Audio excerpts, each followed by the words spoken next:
Hoy es domingo de resurrección, ahí va. De resurrección. Y toda esta idea del Jesús resucitado es lo que le da sentido a todo lo que nosotros hacemos. Si nosotros vemos lo que los discípulos sufrieron en gran parte, no fue tanto a consecuencia de a qué hacían, sino sobre en qué creían. El hecho de a discípulos le costó la vida decir y creer que Jesús había resucitado. Es decir, todo el pensamiento de la época estaba totalmente contrario a la idea de que alguien pudiera resucitar, porque eso altera lo que es el orden natural. Ahora, vamos al pueblo en el cual sucede todo esto. Y esto es el pueblo de Israel que está siendo en este momento dominado por otro imperio. Es decir, están esperando que alguien los rescate. Lo que ellos necesitan y piden es que alguien los rescate, porque habían tenido promesas de que iba a venir un Mesías que los iba a rescatar, que les iba a dar libertad. A lo largo del pueblo vamos a ver en su historia que ellos tenían problemas y Dios siempre levantaba a alguien para rescatarlo de sus problemas. Vamos a ver que en su momento están en Egipto y están esclavos. Entonces Dios levanta ¿a quién? A Moisés. Entonces los levanta y los libera. En época de los jueces, cuando el pueblo se alejaba ya en su tierra, iba Dios y levantaba un juez para que los guiara. Luego después piden un rey y tienen reyes. ¿Para qué? Para que los guiara. Y de esta misma manera estaban esperando que alguien los guíe y los libere del imperio que gobernaba en Roma. Entonces, nosotros lo que vemos es que en cuanto a lo que es historia, Israel, después de que Salomón fue rey, quedó dividido en dos reinos. Y tenemos el reino del norte y tenemos el reino del sur. Y la cuestión interesante es que como reinos divididos, ambos van a ser llevados cautivos. Uno en el 722, el reino del norte, por Asiria, que lo que va a hacer con ellos, los asirios eran crueles en serio. Dice que si vos llegabas a una ciudad del imperio asirio, seguramente te reciban cuerpos muertos que habían sido empalados.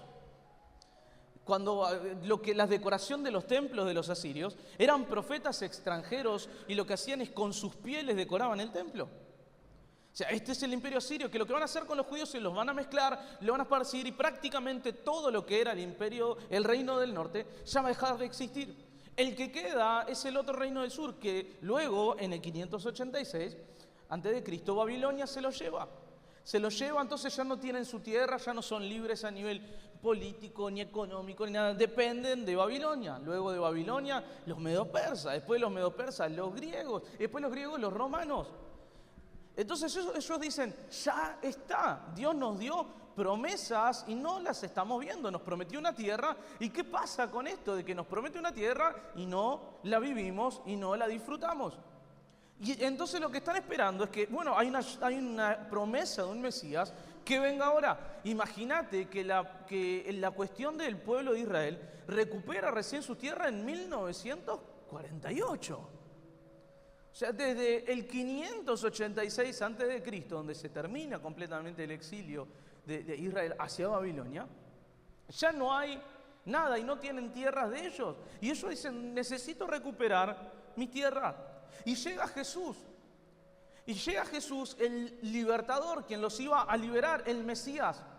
Y acá está la cuestión, de ellos no van a aceptar a la libertad que les ofrece Jesús, porque no es la libertad que ellos querían.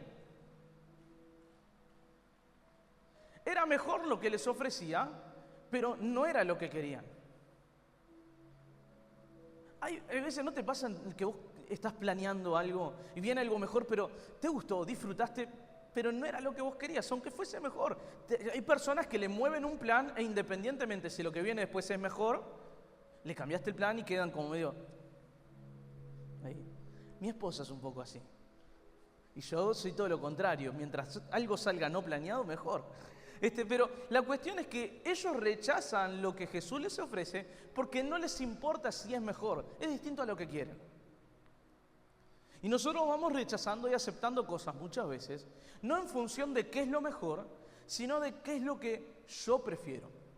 Y llega un Jesús que les ofrece algo mejor Pero no es lo que ellos querían libertad de Roma. Y Jesús le dice, yo les ofrezco una libertad que ustedes pueden ser libres independientemente de qué circunstancias les toque vivir. ¿Y en qué consta entonces esta crucifixión? Entonces lo que pasa es que lo crucifican a Jesús por esto mismo, simplemente porque Jesús no les daba lo que ellos querían. Niños caprichosos, Dios les está ofreciendo algo, no lo quieren, entonces no lo quiero, entonces vamos a matarlo. Entonces van a buscar la forma a través de un juicio con testigos falsos y diferentes cosas. Entonces lo llevan al Imperio Romano y el Imperio Romano, con tal de no tener problemas y que no le genere ningún alboroto, lo crucifican. Ahora, la crucifixión era una cuestión súper vergonzosa. Hay algo que compartía Vir en el reel que compartimos desde la iglesia y si lo viste genial y si lo compartiste mejor todavía, compartimos cada pavada que nos cuesta compartir en la iglesia. Pero la cuestión es que acá la crucifixión era símbolo de sufrimiento, símbolo de vergüenza. La cruz era para lo peor de lo peor. Imagínate que la cruz en ese momento fue o para Jesús o para Barrabás. Jesús, ¿qué había dicho? Había dicho que era el Hijo de Dios. ¿Y Barrabás qué había hecho? Lideraba un grupo político que habían asesinado personas. Dicen, no me importa que haya matado. Este me está ofreciendo algo que yo no quiero. Entonces lo terminan crucificando. Pero lo vergonzoso es que la persona que cargaba una cruz, que iba a morir en una cruz, tenía que estar desnudo, por ejemplo. Es decir, no quedaba prácticamente nada sin esconderse.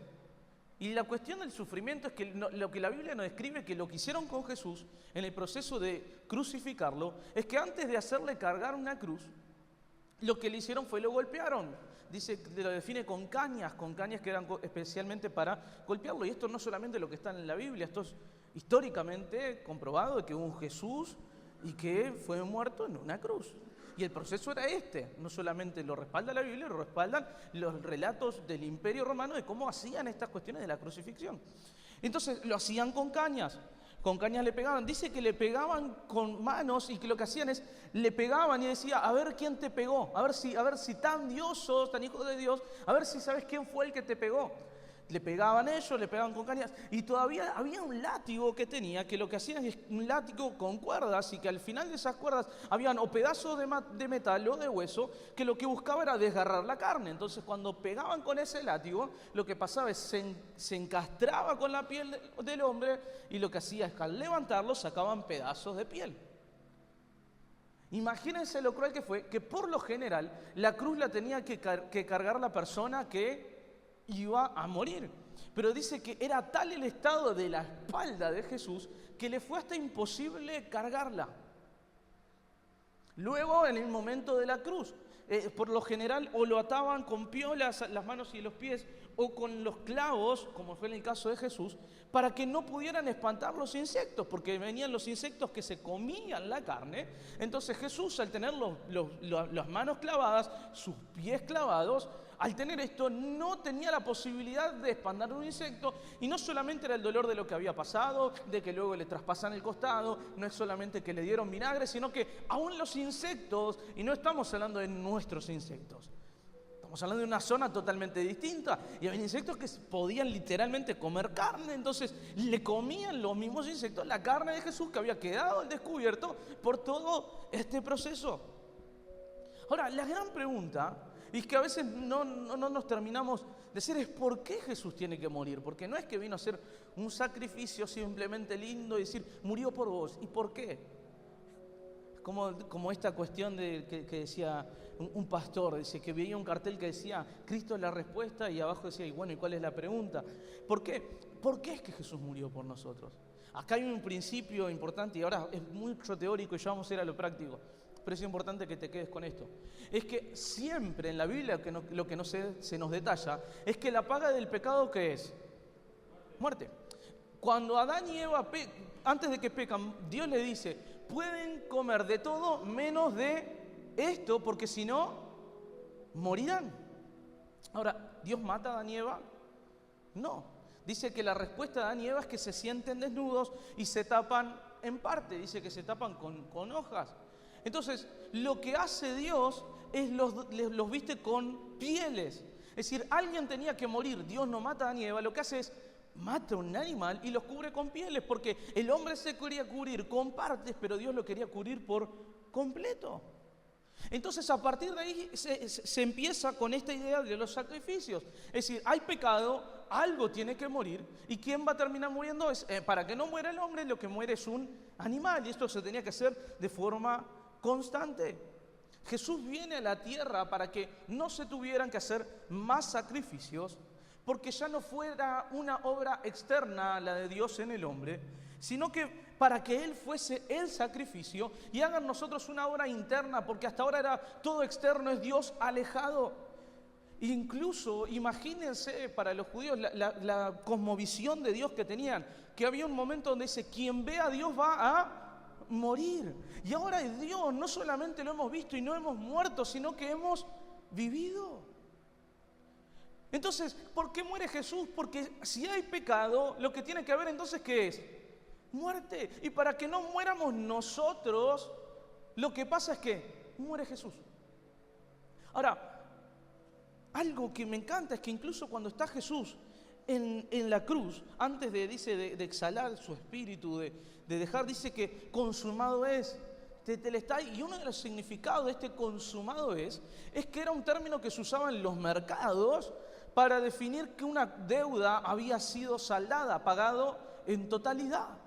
Entonces Jesús está en la cruz, está muriendo, Él no pecó, Él no hizo nada, Él solamente dijo lo que era, habló lo que era. Los judíos para los que vino lo rechazaron, lo traicionaron, sus amigos más cercanos lo traicionaron. En el momento de la cruz hay un solo discípulo con Él, que es Juan, el resto no está, uno lo está traicionando, el otro se está yendo a suicidar porque lo traicionó por plata. Y acá Jesús dice, ¿sabes qué? Todo fue pagado. Ya no hay deuda, ya no tiene que morir nada más. El enemigo pensó que ganaba, pero el momento de mayor dolor fue la mayor victoria de todas. Y acá encontramos que está Jesús, murió. Hoy estamos en domingo de resurrección y vamos a leer lo que dice Mateo 24, 1 al 8.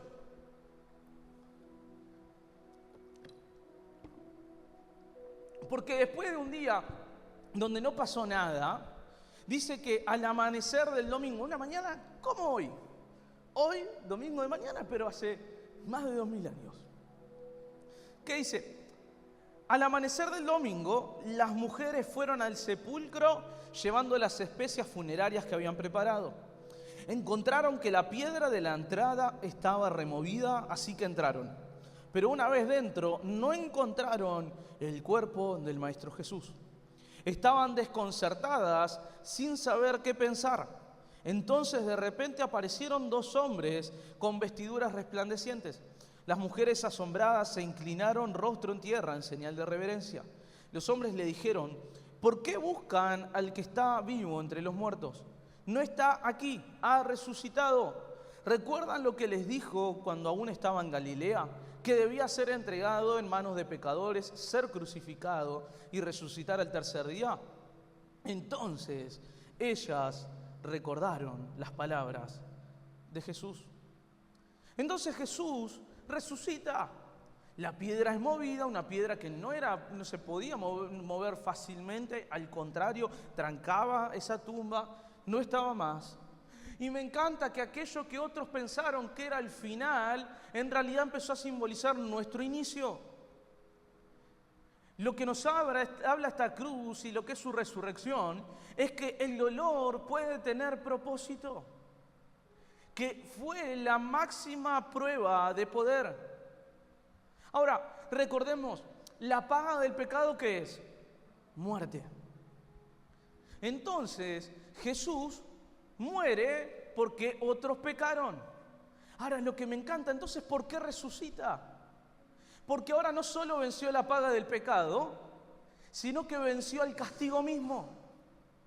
Entonces, ya no solo nadie tiene que morir, sino que el castigo que traería ya no existe, porque Jesús venció hasta el castigo. No solo venció el pecado, sino que venció el castigo del pecado.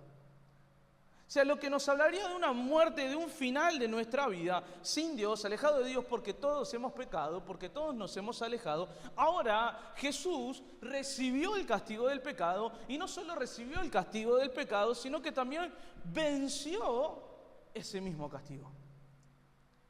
Ahora, hay algunos detalles en esta historia que son interesantes. Es que, ¿por qué buscaban a Jesús en la tumba? Mirá lo que dice Mateo 16, 21, esto es antes de que Jesús muriera. Dice, a partir de entonces Jesús empezó a decir claramente a sus discípulos que era necesario que fuera a Jerusalén y que sufriría muchas cosas terribles a manos de los ancianos, de los principales sacerdotes y de los maestros de la ley religiosa, que lo matarían, pero al tercer día resucitaría. Es decir, hay una promesa de Jesús de que Él va a resucitar, pero nadie está esperando que resucitara. Y hay personas que están buscando algo que Él ya les dijo que no tenían que buscar. No tenemos que buscar más lo que Dios decidió que muriera. ¿Saben lo que pasa? Es que la muerte de Jesús fue tan trágica, fue tan dura, que hizo que el resto de personas se olviden de lo que había prometido. Y lo que vivimos muchas veces, y el mensaje de la resurrección que nos tiene que hablar, es que lo que pesó más no fue el dolor o la trágica muerte, lo que pesó más fue su promesa.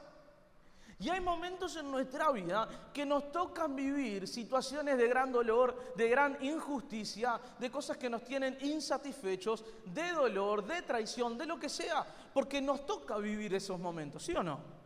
¿Cuántos viven momentos de dolor? Momentos donde dicen, che, esto es injusto, esto no tendría que haberlo vivido y me toca atravesarlo. El tema es que a veces tenemos situaciones tan complicadas que lo único que vivimos es a través de esa situación.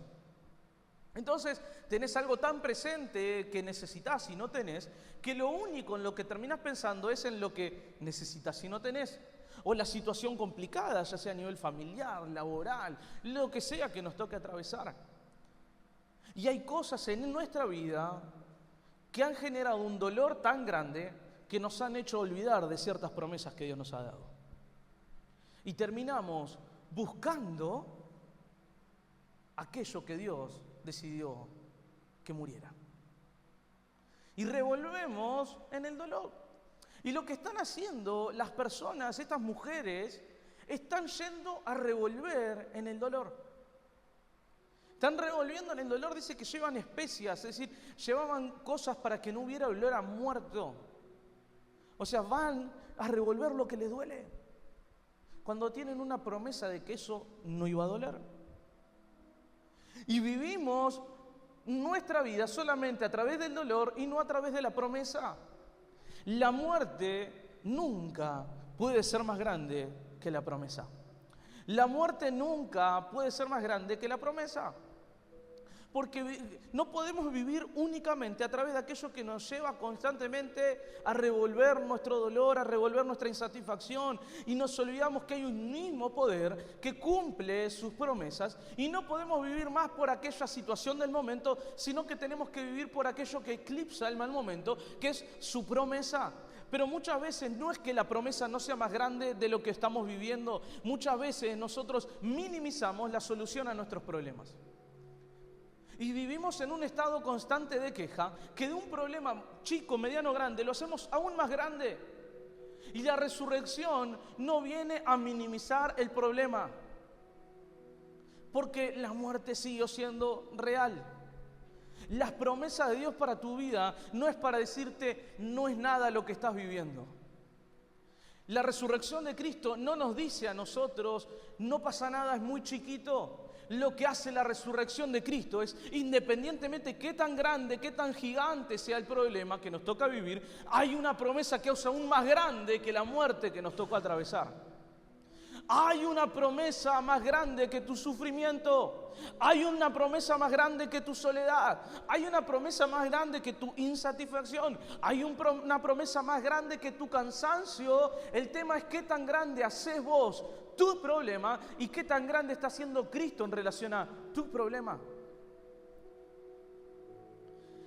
nunca olvidemos en medio de las situaciones adversas, complicadas, que tenemos una promesa más grande que nuestros problemas.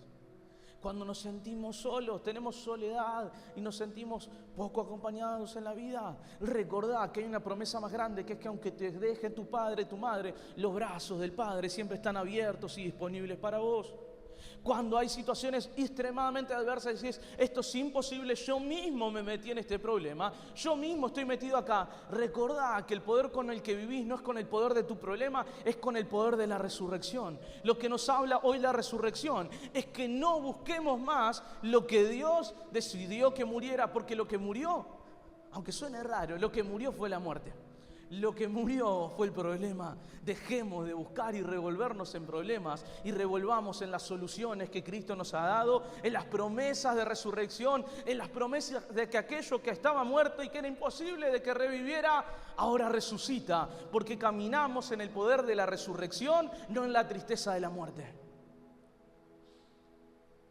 Mirá lo que pasa. Porque previo a la muerte de Jesús, hay dos personas que traicionan a Jesús.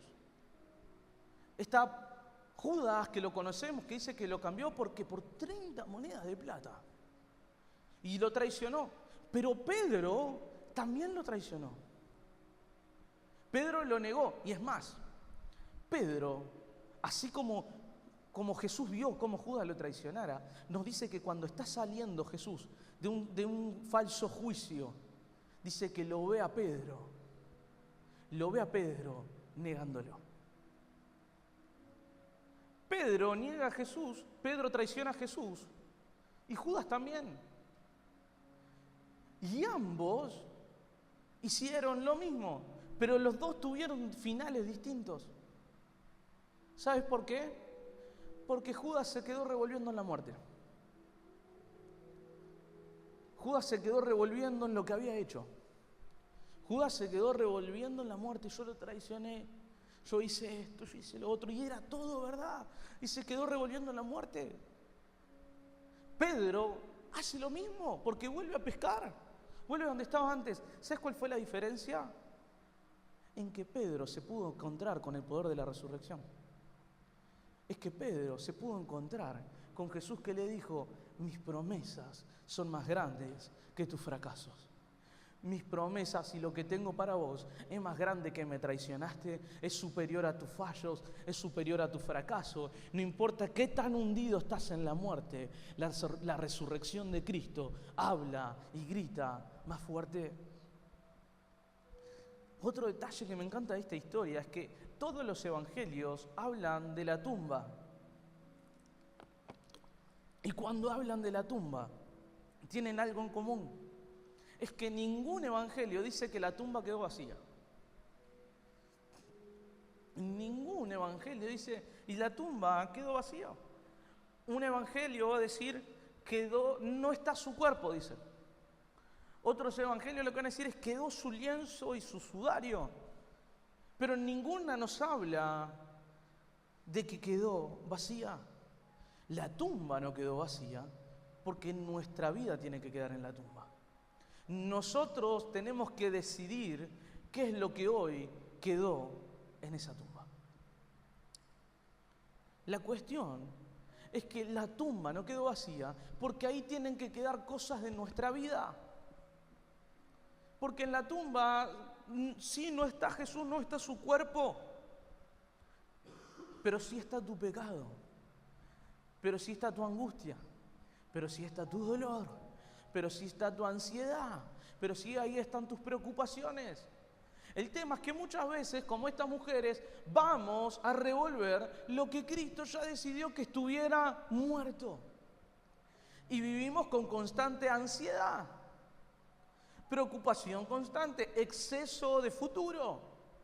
¿Qué es lo que va a pasar? ¿Qué es lo que va a suceder? ¿Qué esto? ¿Qué lo otro? Estamos revolviendo en aquello que tendría que estar muerto. Y vivimos en dolor y tenemos cosas que nos duelen y vivimos encerrados en ese dolor, revolviendo y revolviendo en aquello que ya está destinado en esa tumba. La pregunta es qué cosas tienen que estar en la tumba y nosotros estamos rebuscando y buscando y llevándolas con nosotros.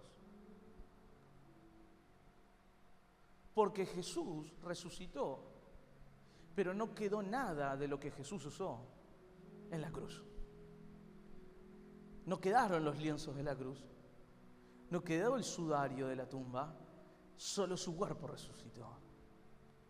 Es decir, hay cosas en nosotros que tienen que quedar en la tumba y nosotros tenemos que decidir y decir, che, qué ansiedades, qué preocupaciones, qué dolores, qué cosas de nuestro pasado, qué cosas de nuestro fracaso, qué cosas que distorsionan quiénes somos, tienen que hoy vivir y quedarse en la tumba y ya no más en nuestra vida.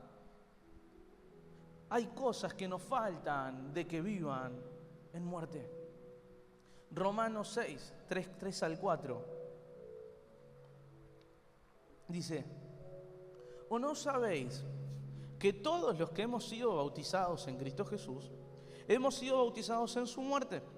Porque somos sepultados juntamente con Él para muerte por el bautismo, a fin de que como Cristo resucitó de los muertos por la gloria del Padre, así también nosotros andemos en vida nueva. Romano lo que nos está diciendo es que así como Jesús murió y Jesús resucitó, nosotros al abrazar ese sacrificio, juntamente con Él morimos y juntamente con Él resucitado. Entonces nos habla del bautismo y no está hablando de bautizarse en aguas, es lo que nos da acceso a eso. Bautizarse en aguas es simplemente una muestra exterior de lo que Jesús ha hecho en nuestro interior. O sea, nosotros aceptamos a Cristo y nosotros accedemos a su bautismo, porque el bautismo no es lo que nosotros hacemos, es lo que hizo Jesús. Resurrección es sobre lo que caminamos. La resurrección muestra y debería de marcar en nosotros cómo es que caminamos y cómo es que afrontamos lo que nos toca vivir.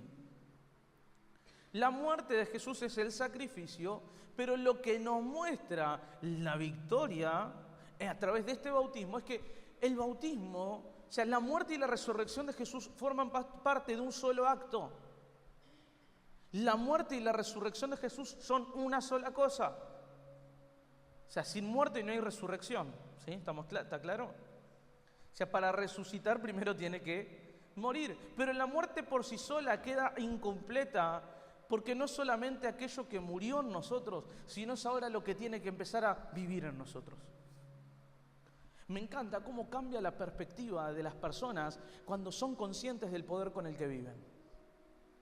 Ayer hablábamos con Erika, le contaba a Vir, de que ayer estaban acá en la iglesia, iban a salir y Eri estaba toda contracturada, le costaba moverse, le costaba salir, le costaba moverse. ¿Y qué es lo que hacen los pibes? Dicen, listo, va a morar. Porque son conscientes del poder con el que caminan. Y dice que empezaron a orar y como hemos hecho, como hemos mostrado, oramos, declaramos sanidad sobre la persona, lo que Jesús hizo, a través de la sangre de Jesús tenemos acceso a esto y lo declaramos para esta vida, sanidad, sanos en el nombre de Jesús, amén. Y lo que hubo es que el dolor que existía empezó a dejar de existir, porque empezaron a caminar en resurrección, no a vivir en muerte. Es decir, cuando somos conscientes de la resurrección y del poder que tenemos, nuestra vida y cómo caminamos cambia. Cómo caminamos, cómo nos manejamos, necesariamente tiene que cambiar. Caminamos con la certeza de lo que pasó, de qué murió, pero también de qué vivió. Jesús no vino a cambiar el destino de tu eternidad nomás. Jesús no vino a que simplemente cambie ese final y que cuando Él venga te vayas con Él, sino que ese final está acompañado de cómo está viviendo en vos en tu presente. Lo que termina diciendo el versículo de Romanos, dice, entonces, como Cristo resucitó de los muertos por la gloria del Padre, nosotros andemos, ¿qué? En vida.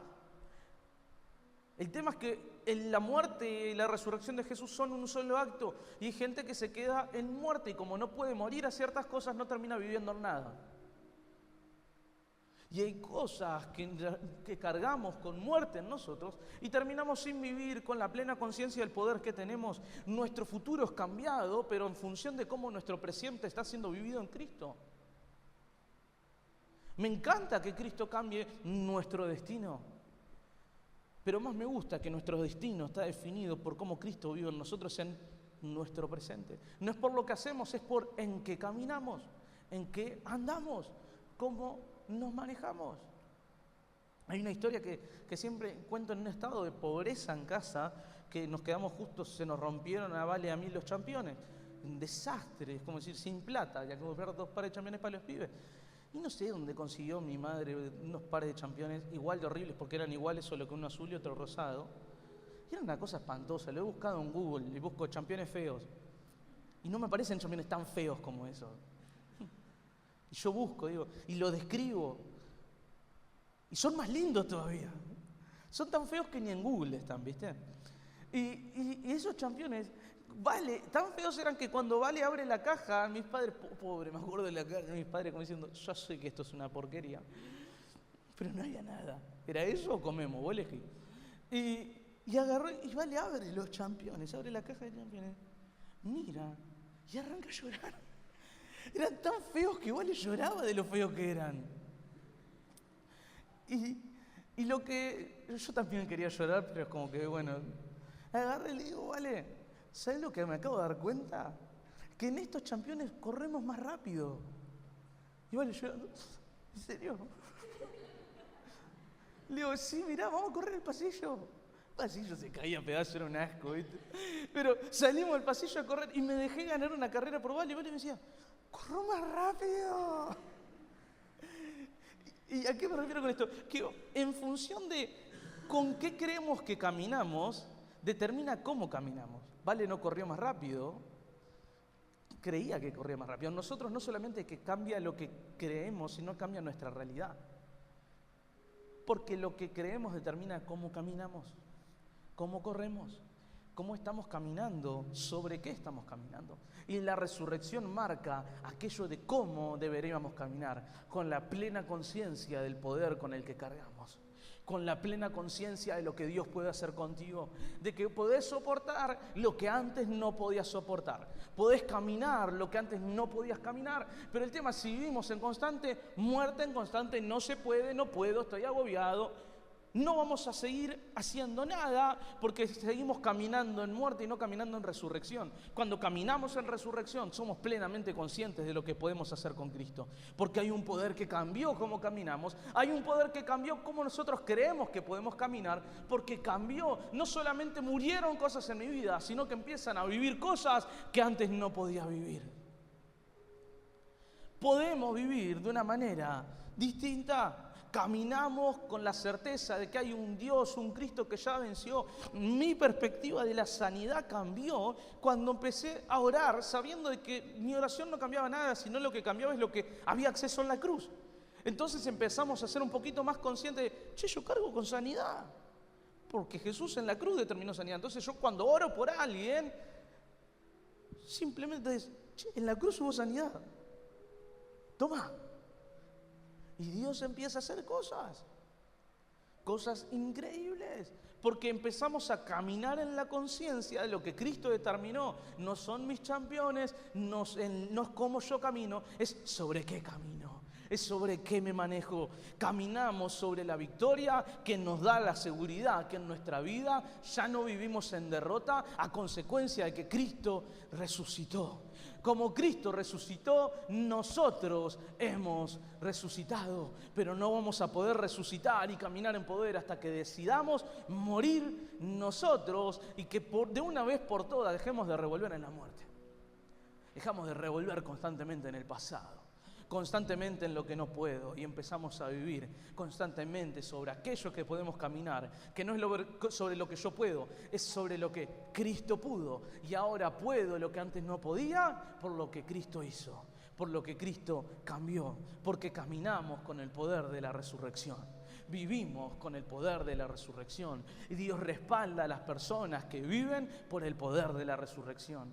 Vivimos a consecuencia de la fe en lo que Cristo hace y puede hacer, no en lo que yo puedo hacer. La historia de esta iglesia se ha hecho en los mejores momentos, las mejores cosas se han hecho sin recursos porque se han hecho a través del poder de la resurrección. Y el poder de la resurrección ha traído los recursos, y a través del poder de la resurrección es que nosotros podemos decir, podemos hacer lo que humanamente no puedo hacer. Yo no puedo construir, no puedo hacer nada, pero a través del poder de la resurrección puedo construir y puedo hacer algo. Con mis fuerzas, lo dice la Biblia, dice Salmos, no hay ninguno sabio, no hay ninguno justo, no hay nadie bueno. Dios nos da la capacidad a través de ese poder de que seamos justos, buenos, porque es lo que Dios hizo y no lo que yo hago. Jesús resucitó y quiere resucitar cosas en vos. Quiere que empieces a caminar con el poder de la resurrección. Consciente de que en tu vida cargas con sanidad, cargas con libertad, cargas con cosas que cambiaron la forma en la cual caminamos.